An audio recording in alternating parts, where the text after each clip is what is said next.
đời người con gái bao nỗi be bàng, tình duyên trái ngang em đơn thân đồng bước.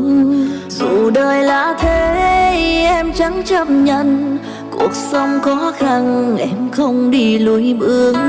Thương xót thân em khi tranh đua với đời, đời nổi trôi nhưng em không lặn lội. Miền lưới thế gian sẵn si em chẳng màng, vì đời kia chẳng nuôi em ngày nào. Em mang thân nữ nhi nhưng em đây kiên cường, bao gian trường tự vương em đây không lùi bước. Lắm kẻ ghét ganh em vang danh với đời, họ bảo em vươn lên không tự bước. Thương xót cho em đơn côi giữa dòng đời,